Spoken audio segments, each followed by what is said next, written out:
ஒரு நாளும் தூங்குவதும் இல்லை உறங்குவதும் இல்லை. இங்கிலீஷில் அது நல்லா இருக்கும். நெய்தர் ஸ்லம்பர் நார் ஸ்லீப். சூப்பர் அந்த வார்த்தை ஸ்லம்பர். எனக்கு என்னன்னு தெரியல, அதில் ஒரு டோன் ஸ்லம்பர் உண்மையிலே. கர்த்தருடைய நாமம் இந்த நாளிலும் கூட ஆண்டவராகிய இயேசு கிறிஸ்துவை ஆராதிக்கும்படியாக குடிவந்த நாம் அனைவரோடும் அவருடைய ஆவியானவர் தங்கியிருப்பாராக என்று வேண்டிக் கொண்டு இந்த ஆராதனைக்கு நேராக கடந்து செல்லலாம். இந்த நாளும் கூட பெற்றோர்கள் தினம் அப்படின்னு சொல்லி வாட்ஸ்அப்பில் அநேகமாக பகிர்ந்தார்கள். நானும் கூட பெற்றோர்கள் தினம் அப்படின்னு சொல்லி இன்னைக்கு தான் ஃபஸ்ட் கேள்விப்பட்டேன். ஃபாதர்ஸ் டே, மதர்ஸ் டே, நிறைய டேஸ் இருக்குது. ஆனால் பெற்றோர்களினுடைய தினம் யார் வச்சாங்கன்னு தெரியலை. எனிஹவ் நாட்களை விசேஷித்து கொள்வது நல்லதுன்னு தான் சொல்லி வேதம் சொல்லியிருக்கிறது. இந்த நாளிலும் கூட ஒரு காரியம் எனக்கு நினைவு வந்தது. ஒரு படம், சினிமா படம், கோய் மில்கயா அப்படின்னு சொல்லி ஒரு படம் இருக்கும், ஹிந்தியில் இருக்குது. அதில் அந்த பையனுடைய தலையில் ஒரு ஒரு ஏலியன்ஸ் அப்படிம்பாங்க. அவன் இப்படி வைப்பார். வச்ச உடனே அந்த பையனுக்குள்ளே அவனுடைய புத்தி அளவு கெட்டாத புத்தியாக மாறி பயங்கரமான கண்டுபிடிப்புகள்லாம் அவன் கண்டுபிடிச்சி பெரிய சயின்டிஸ்டாக மாறிடுவான் அப்படின்னு சொல்லி அந்த படத்தில் காமிச்சிருக்கோம். அது கூட நான் நினச்சேன், ஆண்டவராக இயேசு கிறிஸ்து கூட பாருங்கள், அவர்கள் பிள்ளைகளுடைய தலையில் கை வச்சு அவங்கள ஆசீர்வதிப்பாங்க. ஸோ இந்த கையின் ரேகைகள் இருப்பாருங்க, அது சும்மா கொடுக்கப்படலை. ஏதோ ஒரு கர்த்தருடைய அந்த பவர் அங்கே இருக்குது. அந்த ஹெவன்லி அந்த மேக்னட்டிக் ஃபீல்டு இருப்பாருங்க இருக்குது. ஸோ இந்த நாளிலும் கூட நானும் உங்களோடு கூறிக்கொள்ள வேண்டும் என்று அவளாக இருந்தேன். உங்களுடைய பிள்ளைகளினுடைய தலையிலே கை வையுங்கள், அவர்களை ஆசீர்வதியுங்கள். Heavenly father he will send his magnetic field on upon them. என்னால் கூட என்னுடைய பிள்ளைகளின் தலையிலே கை வைக்க முடியவில்லை. ஈவன் தோ அந்த ஸ்பிரிட் வேர்ல்டில் போய் அவங்க இருக்கிற மாதிரி ஒரு ஃபீல் பண்ணி அவங்களுக்கு வேண்டி நான் ஜெபிச்சேன் காலையில். ஸோ ஆண்டவர் அவர்களையும் ஆசீர்வதிப்பாராக. இன்றைக்கும் கூட நாம் ஒரு வசனத்தை தியானிக்கலாம். கடந்த முறை நாம் தியானித்தோம், மனிதர்கள் தேவனை குறித்து எவ்வாறெல்லாம் எண்ணிக்கொண்டிருக்கிறார்கள் அப்படியெல்லாம் நினச்சி பேசியிருந்தோம். அது தவறான சிந்தனைகள் அப்படின்னு சொல்லியும் பேசியிருந்தோம். So God is God. அப்படி அவர் தான் கடவுள். அவர் நம்மளை உண்டாக்கியிருக்கிறாரு.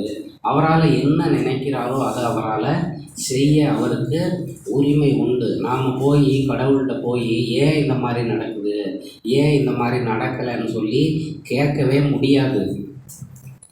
சப்போஸ் கேட்டாலும் அதுக்கு அவர் அவ்வளோ சீக்கிரம் பதில் சொல்ல மாட்டாருன்னு நான் நினைக்கிறேன். ஏன்னா அவருக்குன்னு சொல்லி ஒரு வில் இருக்குது, ஒரு விருப்பங்கள் இருக்குது, ஒரு சித்தங்கள் இருக்குது. அதைத்தான் அவர் செய்வார். அவருடைய விருப்பம் எப்பவுமே நல்ல விருப்பம்தான். நன்மையான எந்த ஈவும் பூரணமான எந்த வரமும் அப்படின்னு தான் சொல்லியிருக்கு. ஜோதிகளின் பிதாவிண்டத்திலிருந்து வருகிறதுன்னு சொல்லி. ஸோ நல்லது மட்டும்தான் அவரிடத்துல இருக்குது. அவர் செய்கிறது எல்லாம் நல்லது மட்டும்தான். நம்ம தான் நினச்சிப்போம், ஐயோ அது அப்படி இருக்கே, தவறாக இருக்கே, அவங்களுக்கு அநியாயம் நடந்துருச்சு, இவங்களுக்கு அநியாயம் நடந்துருச்சு, துன்மார்க்கன் செழித்து வளர்றானே, நீதிமான் கஷ்டப்படுறானே அப்படிலாம் நாம் நினைப்போம் மனித சிந்தனைகளுக்குள்ள. ஏன் அப்படின்னு சொல்லி நம்ம கடந்த முறை பார்த்தோம். மண்ணால் உண்டாக்கப்பட்ட மனிதனுக்குள் பொல்லாத சிந்தனைகளும் வெறுப்புகளும் கோபங்கள் நிறைய காரியங்கள் இருக்குது அப்படின்னு சொல்லி கடந்த முறை ஒரு டாக்கில் நம்ம அதை பார்த்தோம். ஸோ இன்றைக்கும் கூட அதை சார்ந்த ஒரு சத்தியத்தை பார்க்கலாம் என்று விசுவாசிக்கிறேன். ரோமருக்கு எழுதின புஸ்தகம் 9ஆம் அதிகாரம் 6 to 13 வரைக்கும் படிக்கலாமா? ரோமருக்கு எழுதின ரோமர் 9:6 to 13 வரைக்கும். தேவவசனம் அவமாய் போயிற்று என்று சொல்லக்கூடாது. ஏனென்றால் இஸ்ரவேல் வம்சத்தார் எல்லாரும் இஸ்ரவேலர் அல்லவே. அவன் ஆபிரகாமின் சந்ததியாரானாலும் எல்லாரும் பிள்ளைகள் அல்லவே. ஈசாக்கினிடத்தில் உன் சந்ததி விளங்கும் என்று சொல்லி இருக்கிறதே. அது எப்படி என்றால், மாம்சத்தின்படி பிள்ளைகளானவர்கள் தேவனுடைய பிள்ளைகள் அல்ல, வாக்குத்தத்தின்படி பிள்ளைகளானவர்களே அந்த சந்ததி என்றெண்ணப்படுகிறார்கள். அந்த வாக்குத்தத்தமான வார்த்தையாவது, குறித்த காலத்திலே வருவேன், அப்பொழுது சாராள் ஒரு குமாரனை பெறுவாள் என்பதே. இதுவும் அல்லாமல் நம்முடைய பிதாவாகிய ஈசாக்கு என்னும் ஒருவனாலே ரெபெக்காள்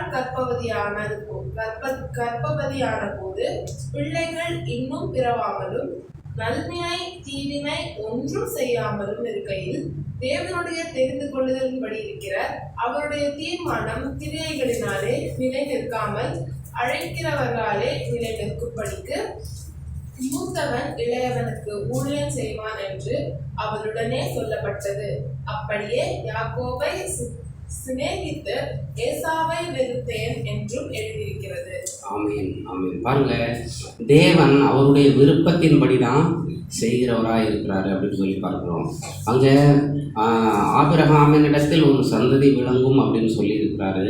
ஆபிரகாமுக்கு நிறைய பிள்ளைகள் பிறந்தாங்க, இஸ்மவேலர்கள் பிறந்தாங்க, இன்னும் கேத்தூராள் என்கிற ஒரு மனைவியினிடத்தில் நிறைய பிள்ளைகள் பிறந்தாங்க.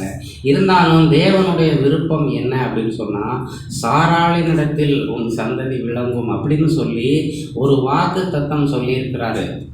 அந்த வாக்குத்தத்தம் அவர் என்ன சொல்லியிருக்கிறாரோ அதுதான் நடக்கும். நம்ம நினைக்கிற மாதிரி அது நடக்காது. அவர் என்ன செய்யணும்னு சொல்லி திட்டம் தீட்டியிருக்கிறாரோ அவருடைய வார்த்தை, அதாவது வார்த்தைக்கு அதிக முக்கியத்துவம், அவருடைய விருப்பத்திற்கு அதிக முக்கியத்துவம் அவர் கொடுக்குறாரு அப்படின்னு சொல்லி பார்க்கிறோம். அதே போல் ஈசாக்கு கூட பாருங்கள், 2 பிள்ளைங்க பிறக்கிறாங்க, ஒரே நேரத்தில் ஒரே கர்ப்பத்தில் 2 பிள்ளைங்க பிறக்கிறாங்க. இருந்தாலும் தேவன் மூத்தவனை விட இளையவனை அதிகமாக சிநேகித்தார் அப்படின்னு சொல்லி பார்க்கிறோம். மூத்தவன் இளையவனை சேவிப்பான் அப்படின்னு சொல்லி அவர் அங்கே சொல்லியிருக்கிறாரு. ஏசாவை விட்டுட்டு ஏசாவை வெறுத்தேன் அப்படின்னு கூட சொல்லியிருக்கிறாரு. ஸோ ஈசாக்கு இடத்திலிருந்து பிறந்த 2 பிள்ளைகளோட கூட அவருடைய விருப்பம் யாக்கோபின் மேலே இருந்தது அப்படின்னு சொல்லி பார்க்கிறோம். நம்ம கேள்வி கேட்க முடியாது. அவருக்கு உரிமை இருக்கிறது. அவர் என்ன நினைக்கிறாரோ அதைத்தான் அவர் கண்டிப்பாக செய்வார். ஒருவேளை அவர் ஏசாவை ஒரு கற்பனை உலகத்தில் கற்பனையில் போய் ஏசாவை அவர் சிநேகிச்சிருப்பார், அவர் விரும்பியிருப்பார் அப்படின்னு சொன்னால் பாருங்கள், ஏசா வன சஞ்சாரியும் அப்புறமேட்டு இந்த வேட்டைக்காரனமாக இருந்தான் அப்படின்னு சொல்லிப்பாங்க. அவன் ஒரே வேட்டையாடுறவன், மாம்ச இச்சைகள், மிருகங்களை அடிக்கணும் கொல்லணும் அப்படிங்கிற எண்ணம் மட்டும் அவனுக்குள்ளே இருக்கும். உலகமே இப்போ வரைக்கும் ஒரே அடியும் தடியும் சண்டையுமாக தான் இருந்துகிட்டே இருந்திருக்கும். அதனால தான் பாருங்கள், அவருடைய திட்டம் தனக்கு தெரியும் நாளைக்கு என்ன நடக்கும், இன்னொரு 2000, 3000, 5000 வருடங்களுக்கு கூட என்ன நடக்கணும் அப்படின்னு சொல்லி அவர் யோசித்து வச்சுருப்பார். அதன்படி தான் அது கண்டிப்பாக நடக்கும். நாட்டவும் எனக்கு உரிமை உண்டு, பிடுங்கவும் எனக்கு உரிமை உண்டு, என்னுடைய சித்தத்தில் நீங்கள் கேள்வியே கேட்க முடியாது அப்படின்னு சொல்லி சொல்லுவார். எரோமியா படிக்கலாம். எரேமியா தீர்க்கதரிசி எழுதின புஸ்தகம் 18ஆம் அதிகாரம் 2-6 வசனங்கள். Old Testament 897. எரேமியா 18 2-6. நீ எழுந்து குயவன் வீட்டிற்கு போ, அங்கே என் வார்த்தைகளை உனக்கு தெரிவிப்பேன் என்றார். அப்படியே நான் குயவன் வீட்டிற்கு போனேன். இதோ அவன் திரிகையினாலே மனைந்து கொண்டிருந்தான். குயவன் மனைந்து கொண்டிருந்த மண்பாண்டம் அவன் கையிலே கெட்டு போயிற்று. அப்பொழுது அதை திருத்தமாய் செய்யும்படிக்கு தன் பார்வைக்கு சரியாய் கண்டபடி குயவன் அதை திரும்ப வேறே பாண்டமாக வணைந்தான். அப்பொழுது கர்த்தருடைய வசனம் எனக்கு உண்டாகி, அவர், இஸ்ரவேல் குடும்பத்தாரே, இந்த குயவன் செய்தது போல நான் உங்களுக்கு செய்யக்கூடாதோ என்று கர்த்தர் சொல்லியிருக்கிறார். இதோ இஸ்ரவேல் வீட்டாரே, களிமண் குயவன் கையில் இருக்கிறது போல நீங்கள் என் கையில் இருக்கிறீர்கள். செய்தீர்கள். ஆமென் ஆமென். பாருங்க, இப்படி இதுதான் சிந்தனை. உலகம் முழுவதும் இந்த சிந்தனை ஏற்பட்டிருக்கு. ஏன் இந்த ஏற்றத்தாழ்வுகள்? கடவுளின் பார்வையிலே சமமே இல்லையா? நம்ம பாருங்க, மனிதர்கள் கூட எங்கேயாவது ட்வின்ஸ் பிறந்தாங்கன்னா அவங்க 2 பேருக்கும் ஈக்குவலாக செய்யணும்னே நினச்சிட்டு இருப்போம். அது நம்ம விருப்பம். ஆனால் காடு அவருக்கு தெரியும், ஈக்குவலாக நம்ம செஞ்சுட்டே இருந்தாலும், ஆனால் அங்கே மாறுதல்கள் வரும்போது, அந்த பருவங்கள் வரும்போது அவங்க என்ன ஆகணுமோ அதான் அவங்க மாறுவாங்க. 2 பேருக்குமே நம்ம திருடக்கூடாது, களவாடக்கூடாதுன்னு சொல்லி கொடுத்துக்கிட்டே இருந்தாலும் அந்த டைம் வரும்போது அவன் என்னவாக வேண்டும் என்று தேவன் விரும்பி இருக்கிறாரோ அதுவாகத்தான் அவன் மாறுவான்.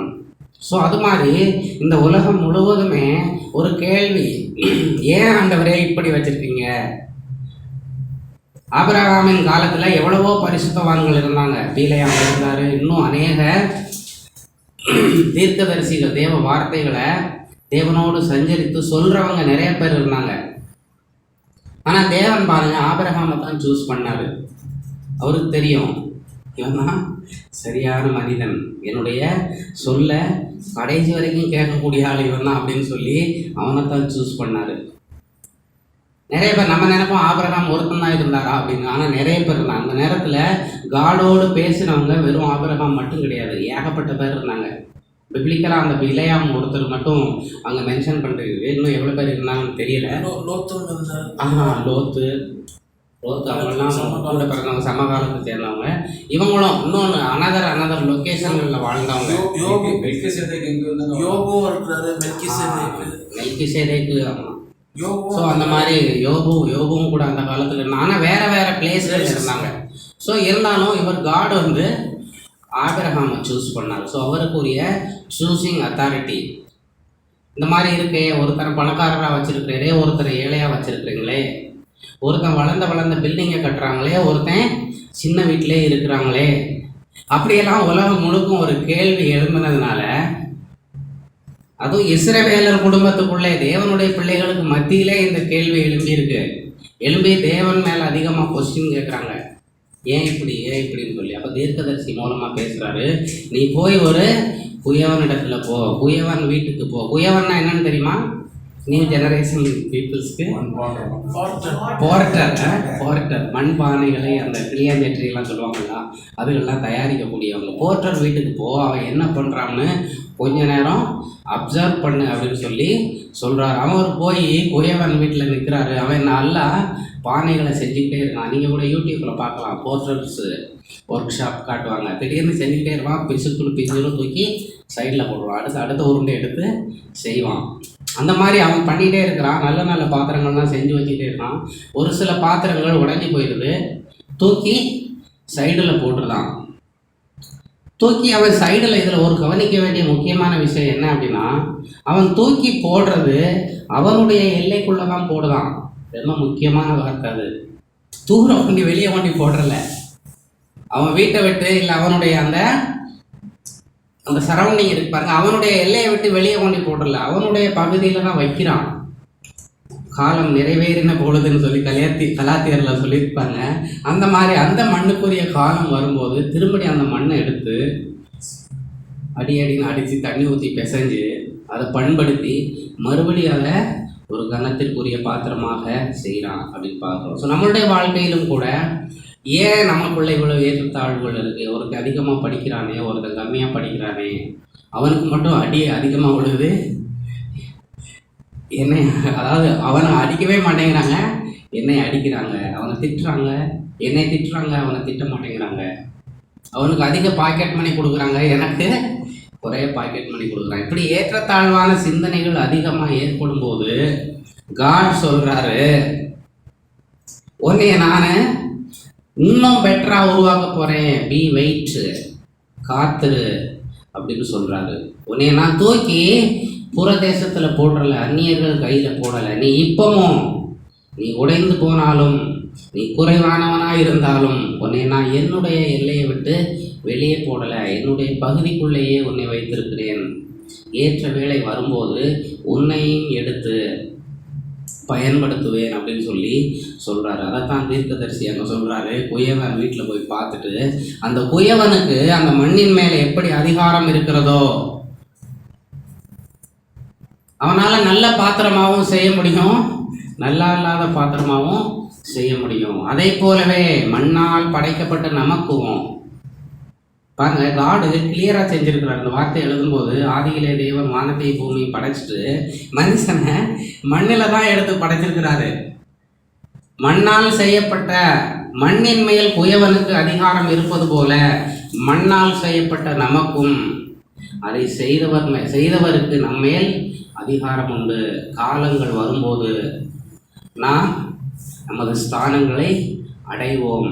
எனவே காத்திருந்து பலனடைந்து கழுகு போல சிறகு விரித்து உயரே எழுப்பிடுவோம். அந்த வசனத்தின்படி கர்த்தருக்காக நாம் காத்திருப்போம். அவருடைய குறிக்கப்பட்ட நேரத்திற்காக காத்திருப்போம். இடைப்பட்ட நேரத்தில் வருகிற துன்பங்களை நாம் எண்ணி கலங்க வேண்டாம், அமைதியாக இருப்போம்.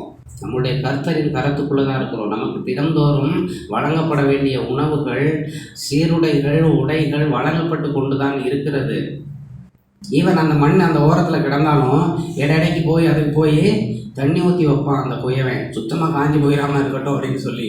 ஸோ அதே போல் காட் நம்மளை போஷிச்சு கொண்டு தான் இருக்கிறாரு, விட்டுறலை. நம்மள டிப்ரெஷன் ஆகி போகிற நேரங்களில் நம்ம இந்த வசனங்களை நினைக்கணும். ஆண்டவரே, நீங்கள் உங்களுடைய விருப்பத்திற்கு வேண்டி தான் எங்களை நீங்கள் படைச்சிருக்கிறீங்க. அதனால் நீங்கள் சொல்கிறத நாங்கள் கேட்குறதுக்கு தயாராக இருக்கிறோம். நீங்கள் சொல்கிறது எதுவும் தீமைக்கு கிடையாது. நான் உங்களை குறித்து நினைத்திருக்கிற நினைவுகள் நன்மைக்கு ஏதுவானவைகள், தீமைக்கானவைகள் அல்லவேன்னு சொல்லி வேதம் சொல்லுகிறது.